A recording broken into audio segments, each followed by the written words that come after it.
nonton.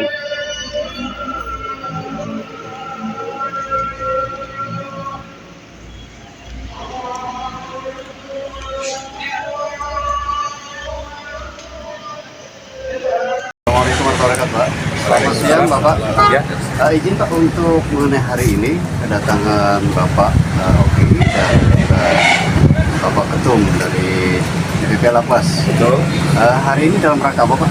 Untuk melaporkan bisa dibilang ini penistaan agama ya, perubuhan masjid. Apa?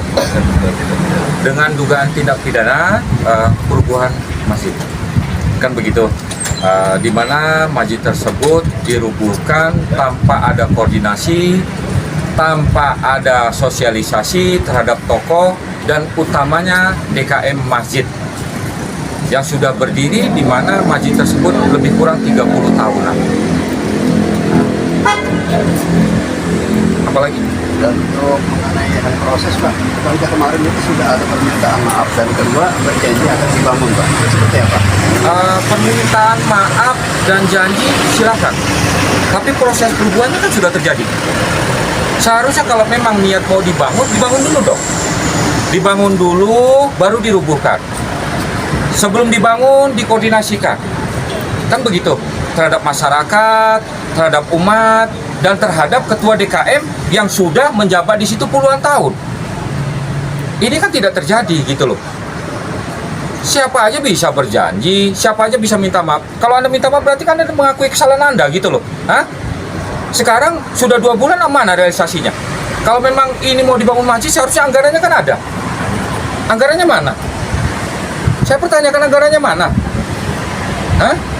Dan izin Pak untuk menentukan ini, apakah dari masjid tersebut dirobohkan, tapi ada keterangan belum ada koordinasi atau koordinasi pada... Oh, tidak ada.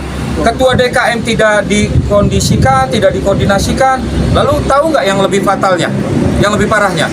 Dirubuhkan, hampir ada orang yang mati di dalamnya. Kitab suci Al-Quran beserta kitab-kitab yang lain tidak ada di situ. Ada di situ, maksudnya, mohon maaf saya ralat, ada di situ, tapi tidak dikeluarkan. Ada, akhirnya setelah dirubuhkan, kitab-kitab suci Al-Quran dan lain sebagainya, tafsir dan lain sebagainya, ditutupi dengan bendera merah putih. Pertanyaan saya, apakah pantas? Apakah beradab seperti itu? Gitu loh. Lambang negara, Pak, ya? Satu lambang negara yang paling penting kan kitab suci dan tempat ibadah loh. Itu kan biasa dipakai untuk sholat Jumat, termasuk oleh anggota Polri. Saya ngedengarnya miris. Ini kok kayak begini amat, sombong amat sini orang. Kalau memang lu pengen bangun, harusnya lu bangun dulu, baru rubuhkan. Tapi sebelum itu pun harus dikoordinasikan, disampaikan secara baik-baik ke semua, ke umat, ketua DKM dan semuanya. Ini kan tidak gitu loh. Nah, kenapa saya membuat laporan ini? Saya cuma pengen memberikan pelajaran kepada mereka yang terlalu menepuk dada deh. Apalagi dia seorang pejabat, jangan begitu, jangan semua. Bos, masalah kayak begitu. Itu. Ya, sekali lagi Pak, untuk mengenai ini kan tempat masjid ini adalah tempat ibadah umat muslim. Betul. Nah, khususnya untuk halnya hari ini yang kami lihat, ini ada perwakilan dari Bapak dan rekan-rekan. Tetapi untuk mengenai dengan halnya tokoh-tokoh masyarakat muslim yang bisa di Banten, ini bagaimana tanggapan Bapak? Nah, begini ya, mungkin karena orang tua ya, para alim ulama ini jarang melihat TikTok, jarang melihat berita, kan begitu. Mereka tidak tahu, ya. Mungkin ya. Nah, yang jelas kalau mereka tahu, mereka akan marah kok. Mereka akan murka kok. Ini masalah akidah loh. Ini masalah akidah loh. Jangankan itu ayat yang dibilang, jangan ikutin ayat itu, udah di demo berjilid-jilid. Nah, ini perubahan masjid. Coba baca Al-Baqarah 114. Hah? Jangan kau halang-halangi orang bertasbih. Intinya kan begitu. Satu. Yang kedua, apalagi sampai kamu merubuhkan masjid. Wih, bajingan ya kayak begitu. Kalau saya bilang, ya. Apalagi muslim yang melakukan. Pertanyaan saya, Anda muslim atau bukan? Gitu loh. Saya rasa Pak Kapolda ya, dalam hal ini beliau juga kan muslim. Saya yakin beliau muslim yang baik. Gubernur ya, Pak Andra Soni beserta wakilnya Pak Haji Dimyati, saya yakin muslim yang baik. Mendengar hal ini, waduh, parah ini ya. Nah, sekarang pertanyaan saya buat rekan-rekan juga, emang terima Masih dirobohin begitu aja, lalu dijanjikan ini. Hah? Nah, sudah. Saya pulangkan kepada kalian juga begitu gitu loh. Cobalah sebagai pejabat, jangan sewenang-wenang, jangan menunjukkan arogansinya, kehebatannya. Itu sih paling gagah. Saya ini yang paling hebat, jangan.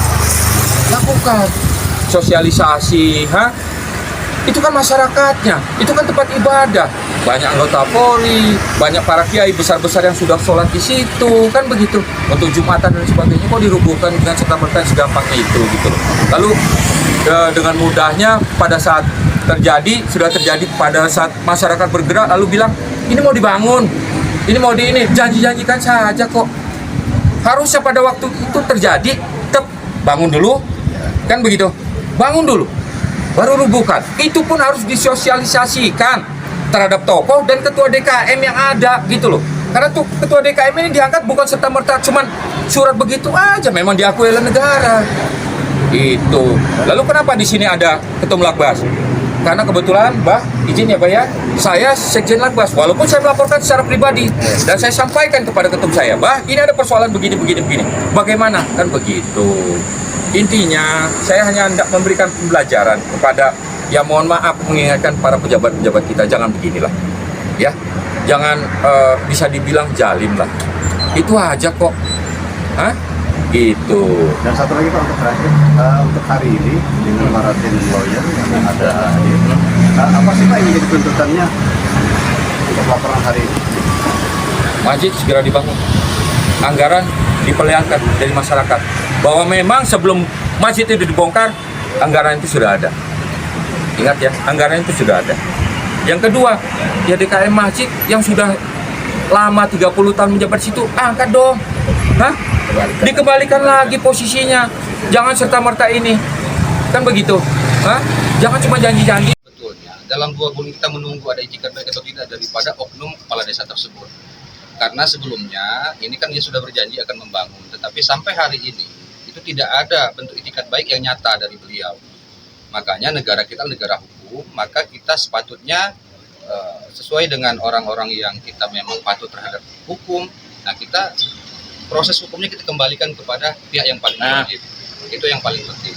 Kemudian yang kedua adalah kami sangat menyayangkan sebetulnya atas tindakan arogansi yang dilakukan oleh oknum kepala desa ini.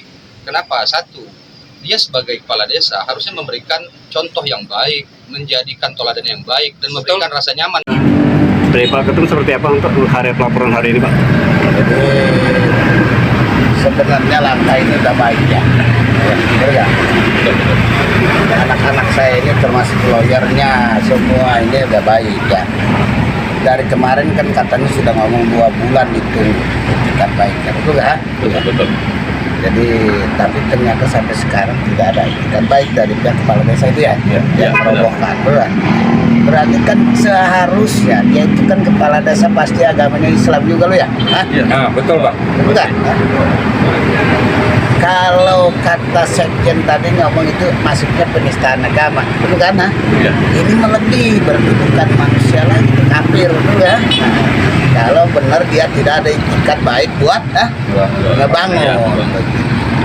Karena ini ranahnya sudah masuk ke ranah hukum, kita kawal langsung ya sampai selesai ya. Saya sebagai pimpinan Ketua Umum Lapas Laskar Pendekar Banten Sejati Indonesia, se-Indonesia saya sangat pengawal lawyer saya dan sekjen saya sampai selesai. Seandainya laporan itu tidak selesai ya, tidak cepat ditindaklanjuti, saya akan bergerak melakukan masalah ya, itu aja. Apapun bentuknya, kita ini bukan masalah membela apa itunya. Itu kan di situ katanya ada ayat Quran, ya kan? Al-Quran, Pak. Al-Quran. Yang ditutupnya sama bendera itu dirubuhkan tanpa harus dikeluarkan. Ada bendera merah putih, ya berarti bendera. Woi, lambang negara, Bro. Ya, dia hidupnya di mana? Kan di Indonesia, betul nggak? Betul, Pak. Nah, dan dia ini Islam, kenapa kok sampai seperti ini? Seperti ini kelakuannya, betul nggak? Bukan Israel, Pak. itu aja. Ini bukan di Israel, di Indonesia ya. Ya, Indonesia ini. Di Indonesia ini mayoritas 90-90% penduduknya muslim. Makanya saya pun sakit hati sebagai pimpinan ormas Banten se-Indonesia, ya kan gitu. Makanya saya siap garda terdepan buat ngawal sampai selesai. Ya. Terima kasih. Baik, terima kasih banyak. Assalamualaikum warahmatullahi wabarakatuh. Waalaikumsalam warahmatullahi wabarakatuh.